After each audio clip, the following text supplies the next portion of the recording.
안녕하십니까. 저는 77세에 은퇴한 목사입니다. 옛날 봉화불을 올렸던 봉화산 기슭에 3년 전에 봉화산 평화통일 구국기도원을 세우고 평화 통일과 또 나라와 민족을 위해서 기도하는 일에 전무하는 목사입니다. 그런데 저의 눈에 넣어도 아프지 않을 외손녀 둘이 있습니다. 대학교 3학년, 4학년입니다. 그리고 큰딸은 목사 사모입니다. 벌써 50세가 됐습니다. 아들은 든든하죠? 47인지 8인지. 역사학도입니다. 그리고 영국에 가서 찰스 황태자가 총장인 웨일스 예술대학원에서 공부도 했습니다. 저는 오늘 견딜 수 없는 아픔을 가지고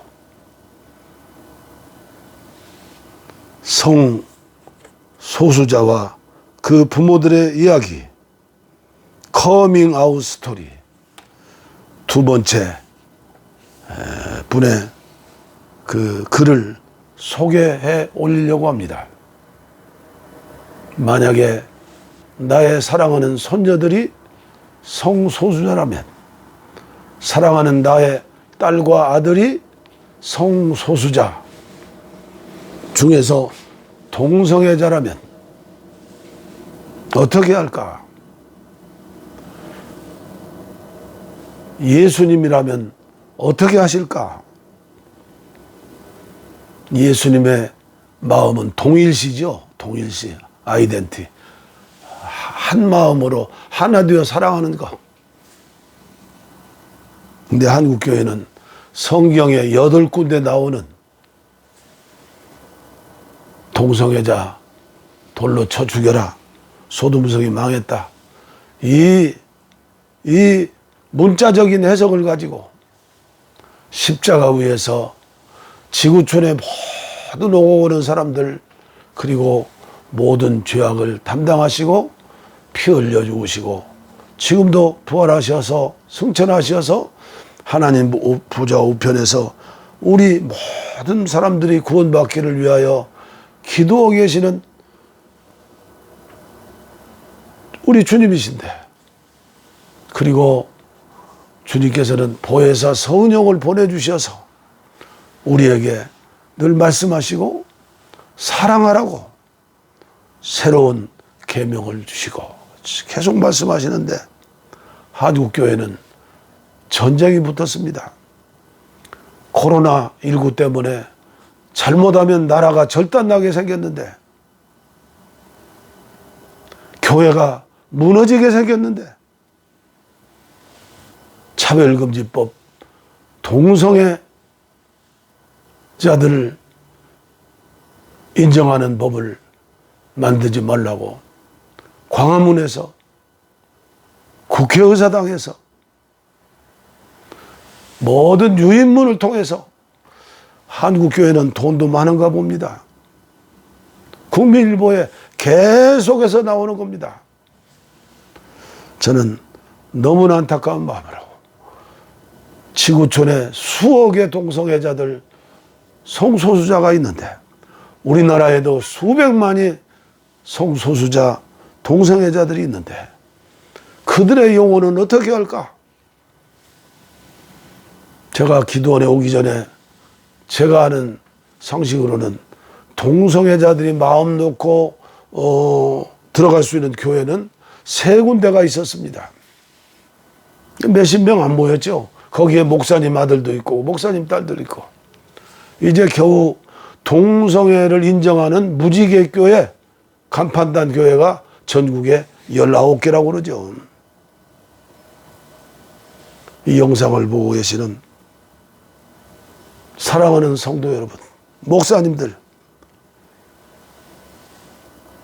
오늘 이 시간 here and now 한국교회가 어떻게 해야 하나님께 인정받고 그리고 마지막 시대에 쓰임받는 그런 세계복음화에 쓰임받는 한국교회가 될까? 저는 6.25 전쟁이 70년 전에 났는데 왜 통일을 이루지 못하느냐?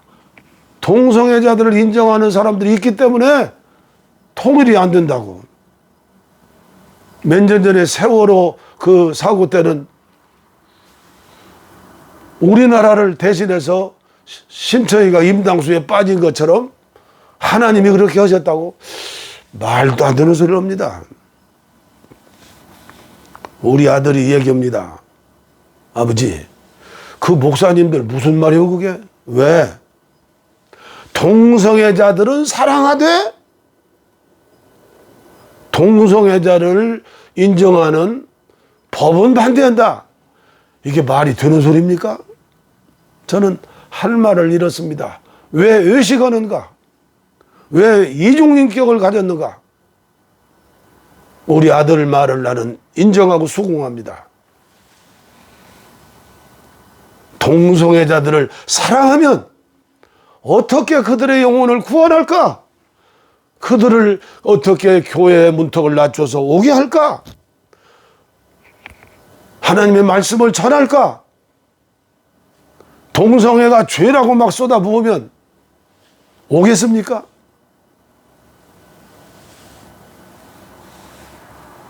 답답합니다. 서로가 답답한 사실이죠. 저는 계속해서 커밍아웃 스토리, 성소수자와 그 부모들의 이야기 낭독해 드리겠습니다. 이 글은 게이 아들의 아빠가 쓴 글인데요. 길기 때문에 두 토막으로 나누어서 읽어 드리겠습니다. 저는 게이 아들의 아빠입니다. 하루 2번의 뽀뽀. 저는 22살 게이 아들의 아빠입니다. 먼저 저희 가족을 소개할게요. 우리 집안에 서열 1위 여보 마마가 계셔요. 회사원이고요. 무려 정규직이에요.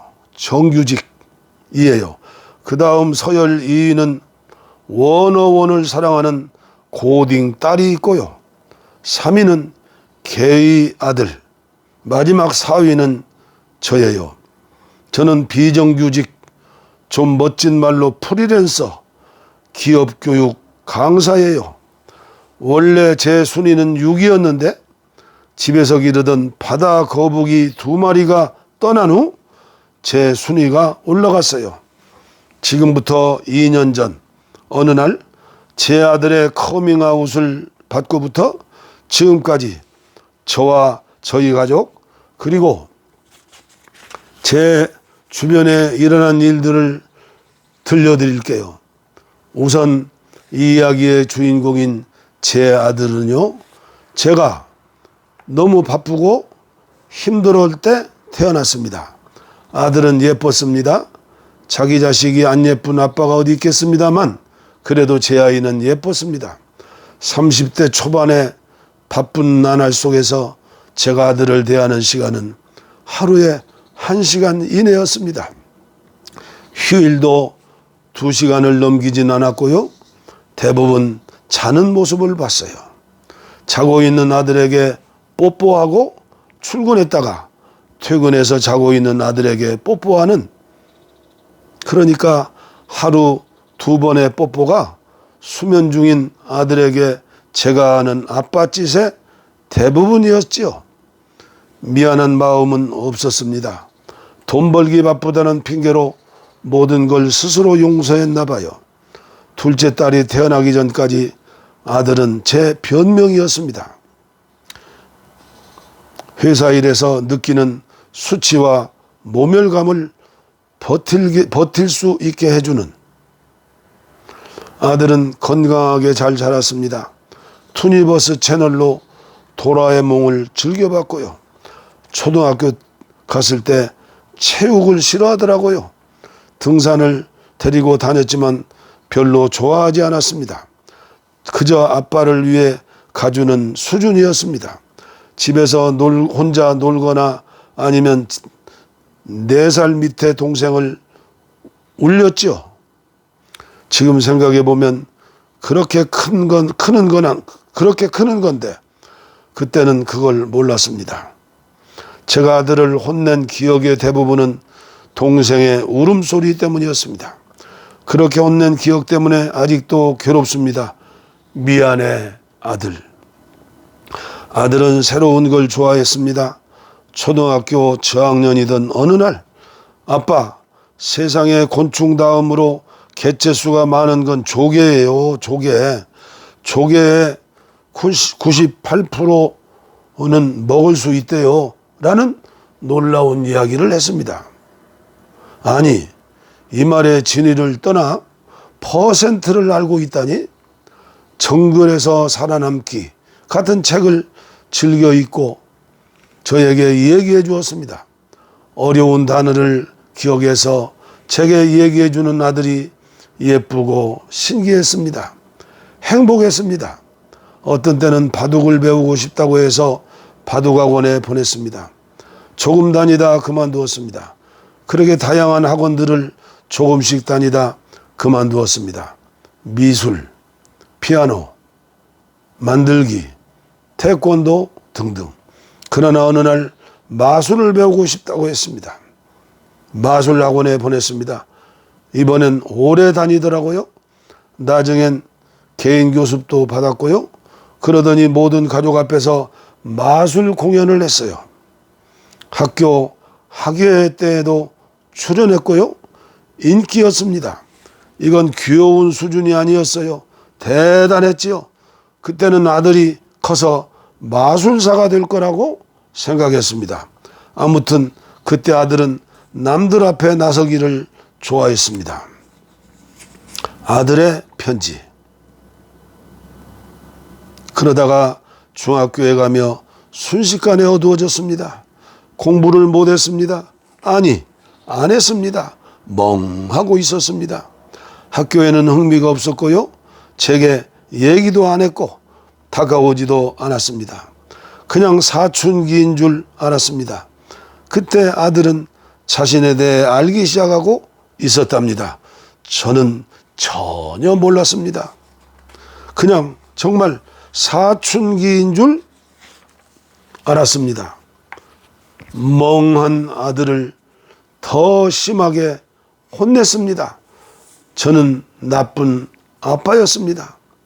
아무것도 모르는 나중에 알았습니다. 개인 자신을 발견하고 얼마나 혼란스러웠는지. 너무 미안해, 아들. 그 시기를 버텨준 아들에게 감사합니다. 중학교 3학년 어느 날 대학에 가지 않겠다고 하더라고요. 기술을 배우겠다고, 인문계 고등학교에 가지 않겠다고 겨우 설득해서 인문계 고등학교에 보냈습니다. 하지만 대학엔 가지 않았습니다. 학교에서 자고 기술학원에서 공부하고 밤새 기술학원 숙제하고 게임하고 학교에 가서 자는 낮밤이 뒤바뀐 생활을 하더라고요. 아들의 고등학교 졸업식 날 아들의 책상에 앉아 눈물을 숨겼습니다. 가기 싫다는 학교에 보내지 말걸. 저는 정말 아무것도 모르는 아빠였습니다. 그렇게 밝고 남들 앞에 나서기 좋아하던 아들이 절대로 주목받기 싫어하고 있었는데 저는 정말 아무것도 모르고 있었습니다. 고등학교 졸업하고 바로 정규직으로 취업을 했습니다. 그리고 자취방을 얻어 독립했습니다. 혼자 사는 게 자신의 오래된 로망이라며 자취방을 잡아주고 이사하고 온 날 집이 텅 비었습니다. 그리고 1년이 지나 퇴직금이 발생하는 시점에 퇴직했습니다. 군대에 가겠다고 다시 집으로 돌아왔지요. 집이 꽉 찼습니다. 2달 뒤 여름 어느 날 편지를 주고 나가며 말하더라고요. 자신의 인생 계획을 정리했다며 자기가 나가면 읽어보라고 그 편지로 커밍아웃 했습니다. 처음엔 멍했습니다. 아니, 정확히 기억나지 않습니다. 아내는 울었습니다.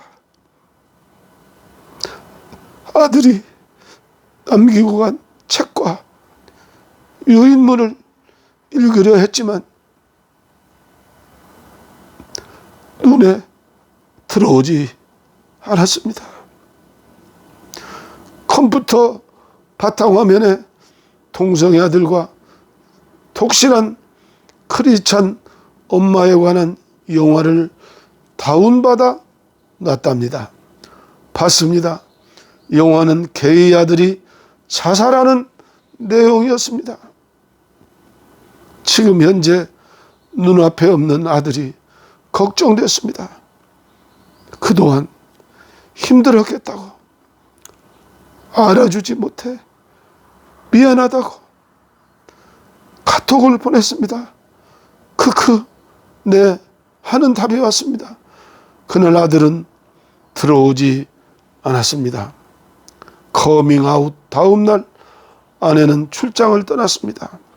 딸에게도 얘기도 못하고 혼자서 끙끙거리며 힘들게 버티고 있는데 아들이 들어왔습니다. 내일 저와 같은 처지에 있는 부모들의 모임이 있으니 같이 가잡니다. 못 가겠다고 했습니다.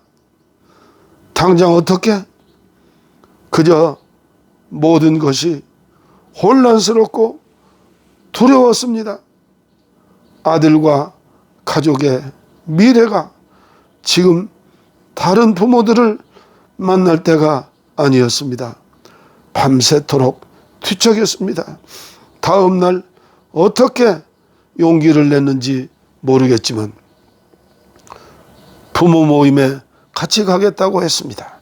그렇게 아들의 커밍아웃을 받은 지 사흘째 되던 날 성소수자 부모 모임에 참석했습니다.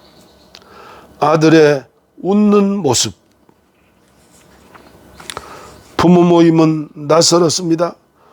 부모만 오는 모임이 아니었고요. 부모는 몇 명이고 대부분 성소수자 당사자 젊은이들이었습니다. 부모님들도 저를 빼고 모두 어머니였습니다. 죄송합니다. 주님의 눈물을 기억해 봅니다. 성소수자 자녀들의 눈물을 기억합니다. 그 부모님들의 눈물을 기억합니다. 나는 죄인입니다. 나는 성소수자를 사랑하지 못하고 인정하지 못하고 무지했던 죄인입니다. 계속해서 읽겠습니다. 맨 처음 돌아가며 자기소개를 하는 시간, 멀쩡한 애들이 게이, 레즈비언, 바이였습니다. 처음엔 양성애가 뭔지도 몰랐습니다. 트랜스젠더 어머니들도 있었습니다. 트랜스젠더는 모두 남자에서 여자가 되는 것인 줄만 알았는데 FTM이 있다는 것도 처음 알았습니다. 제 소개를 하는데 목이 메어 말이 잘 나오지 않았습니다. 3시간 동안 한마디도 하지 못했습니다. 무슨 얘기인지 잘 모르는 대화가 오갔습니다. 어떤 때는 다들 웃기도 했지만 저는 하나도 우습지 않았습니다. 자꾸 슬프기만 했고 그저 멍했습니다. 하지만 한 가지는 명확해지더라고요. 제 아들 같은 젊은이들이 많았고 모두 밝았습니다. 처음으로 안심하는 순간이었습니다. 아들의 커밍아웃을 받고 맨 처음 든 생각은 아들의 미래였습니다. 성소수자로 어떻게 살아가야 하나? 앞으로 차별을 어떻게 감당하며 살아야 하나? 그런데 부모 모임에서 만난 아이들의 모습은 별로 다르지 않았습니다. 우선 어둡지 않았고 모두 예의 바르고 착했습니다. 상냥하게 배려하고 공감했습니다. 내 아들에 대한 걱정이 조금은 가라앉기 시작했습니다. 부모 모임을 마치고 뒤풀이에 갔습니다. 어머니들과 함께 앉았습니다. 술이 계속 들어왔습니다. 질문을 시작했죠. 다들 너무 따뜻하게 알려주시더라고요. 어떻게 커밍아웃을 받은지 사흘 만에 이렇게 부모 모임에 나왔냐며 격려까지 해 주셨습니다. 대부분의 어머니들이 몇 년씩 인정하지 않았고 어떤 분은 자녀와 함께 죽자고 했답니다. 장한 아빠라고 칭찬까지 받으니 왠지 모르게 으쓱하기까지 했습니다.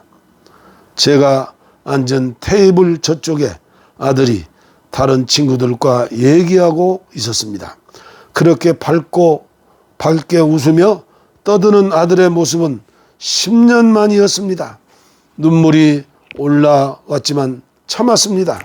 내 아들의 어둠이 걷히고 있음을 느꼈습니다. 그해 가을 아들이 출연하는 게이 합창단 지보이스 공연을 관람했습니다. 객석에 앉아 참지 못하고 울었습니다. 아들은 밝게 웃으며 노래하는데 저는 자꾸만 눈물을 닦고 있었습니다. 다음 시간에 계속 이어서 낭독에 올리겠습니다. 아내와 나의 커밍아웃이 되겠습니다. 감사합니다.